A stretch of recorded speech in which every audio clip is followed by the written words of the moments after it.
Okay, dokes, so let's check out some of these presets. I've got the window open again because I'm roasting alive in here with the filming lights and everything, so there might be some background traffic noise, but I'm going to be playing this unit now, so it won't make mostly this will cover up the sound of traffic noise. Okay, so just to give you an example of some of the sounds, I will say one thing, the clean sounds in this are really fantastic. I mean, they're very, very realistic. They've got real bite, real body. I'm often put off by the clean sounds in modelling guitar units, but I must say these are very good. So if we look at a couple of the clean presets, got this class and flange.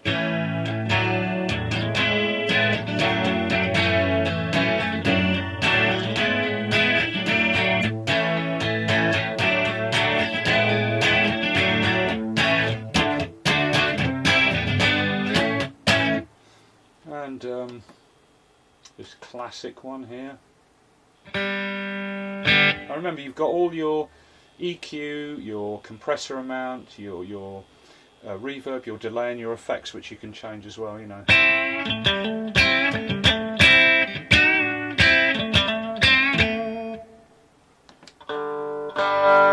This is like a little combo-y thing.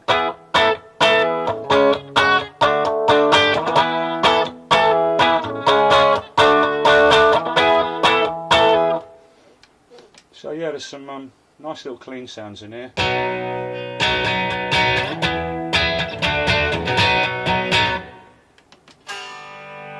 this slowly swell is nice. This utilises this delay swell effect. This is the control for it. The lower it is, the faster the delay swell comes in. So if I set this effects level low, the swell comes in quickly. I'll just turn the delay down so that we're not getting confused by the delay. But if you raise the effect amount with this delay swell effect, the swell takes longer to come in, has a longer gate time.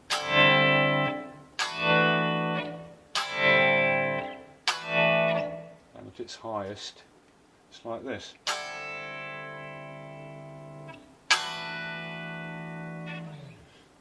So you need the volume up because the sustain's dying by the time it swells in. Anyway, that's a very interesting little effect, that one. What else we got? Sparkle and verb.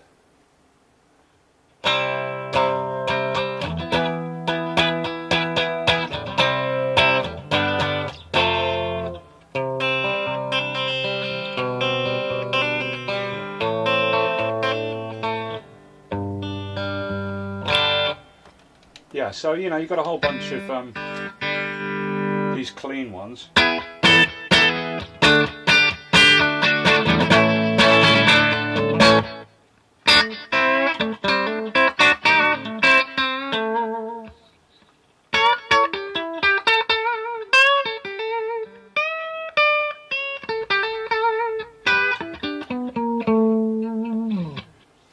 And there's this tube clean preset, which is, it's not really got any tone or character. It's designed to feed anything through a keyboard or something like that to warm it up, you know. Anyway, so you've got some nice clean presets. I really like them a lot.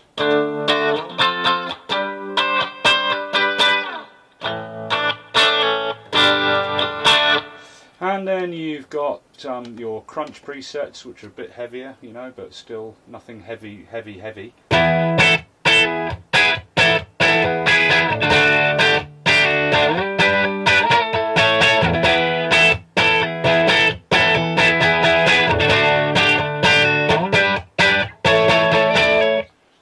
And there's a whole bunch of those.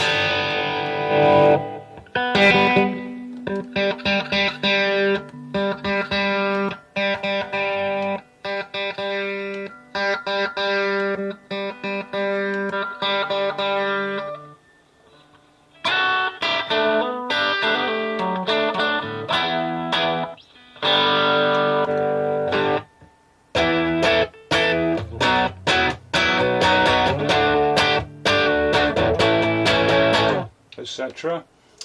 Bluesy crunch.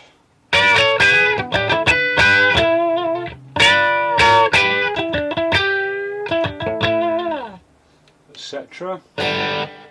And then if we step back, we've got our heavy presets. This is all your Marshall and high gain stuff, you know. It's a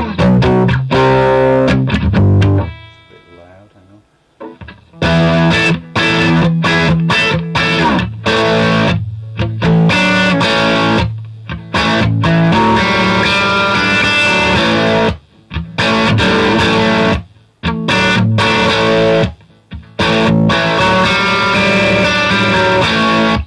Etc. And it's full of all the different high gain stuff, scooped and everything. And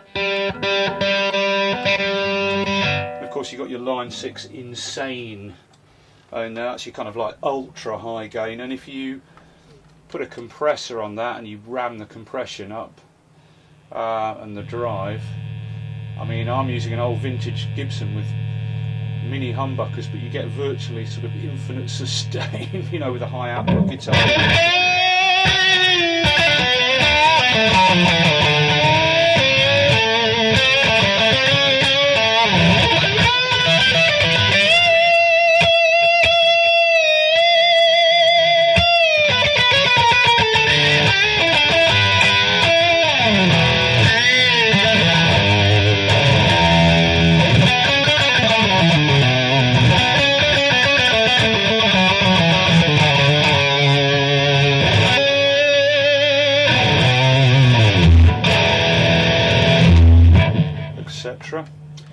And then you've got your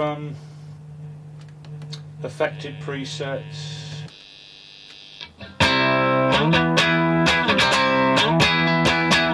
etc. Whole bunch of effects.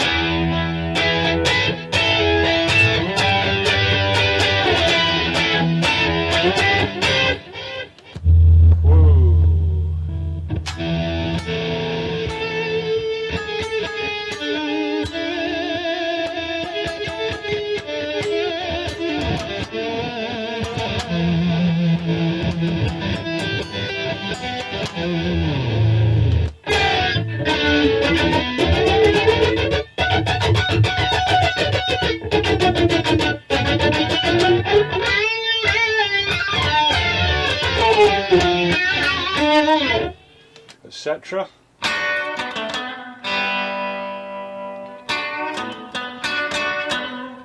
You know, there's a bunch of those. You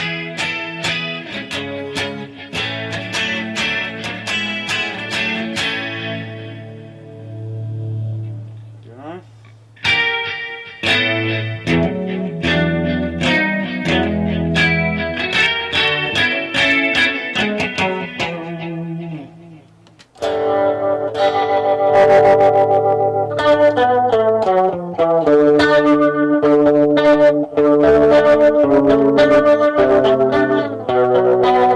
So yeah, a whole bunch of that.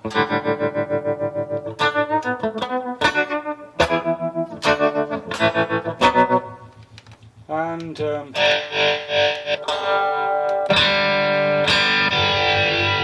etc. And you've got bass and vocal ones, which I won't bother showing. There's these song ones that have got all these presets for songs. I'm not a guitarist really, and I'm certainly not a covers player, but you know.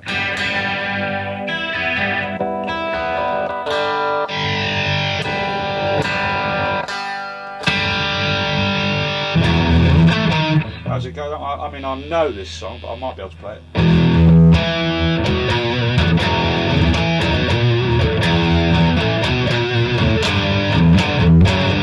You know, whatever. But tons of effects, presets.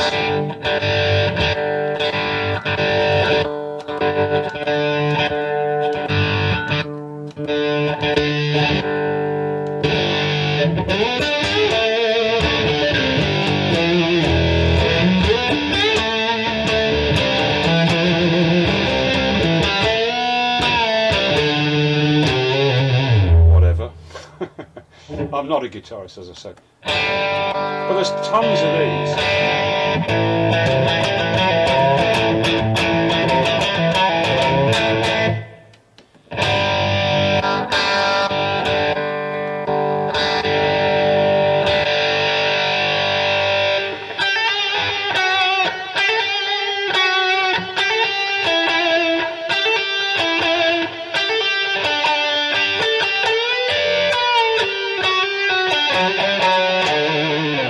Something like that, innit? I don't know. Anyway, what's this? Attacks, man.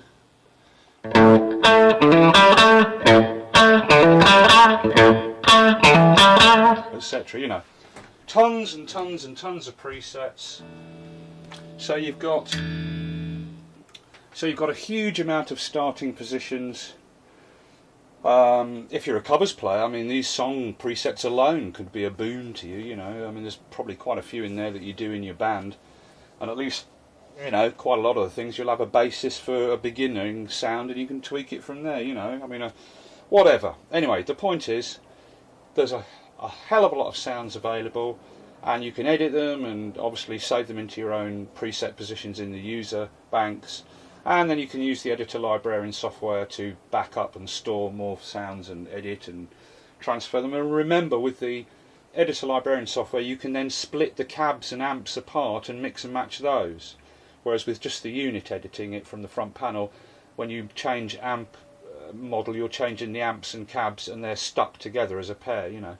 So there's even greater editing ability once you get the editor librarian software wired up. So yeah.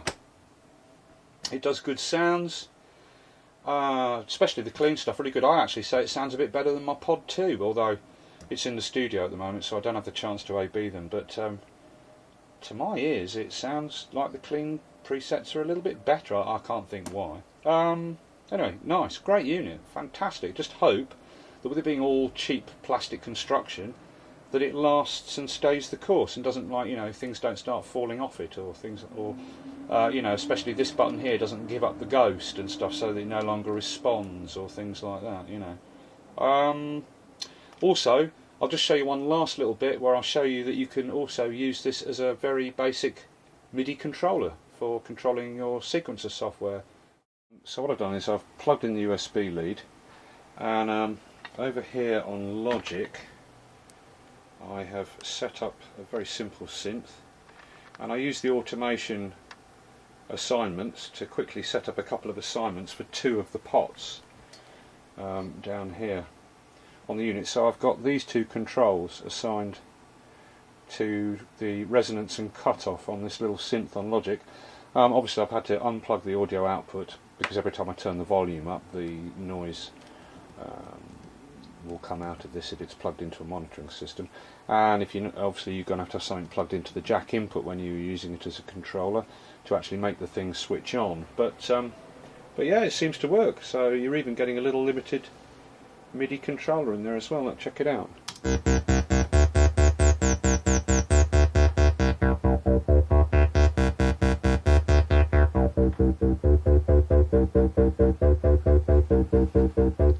I haven't assigned the decay.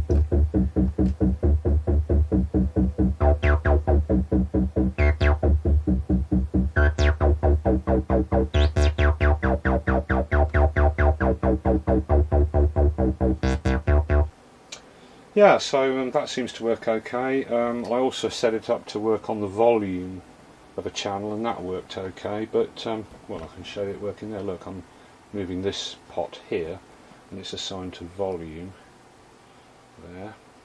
Okay, so you can get it to operate as a little controller unit as well for a few bits and bobs. So, you know, I mean, it's better than nothing. I mean, if you've got to buy one of these for guitar purposes, at least, as well, you're getting a limited 4-pot controller. These buttons also send out MIDI, so you could assign those to toggling functions, you know. I didn't try to see if this multi-controller here sends anything out. It may well do, I don't know.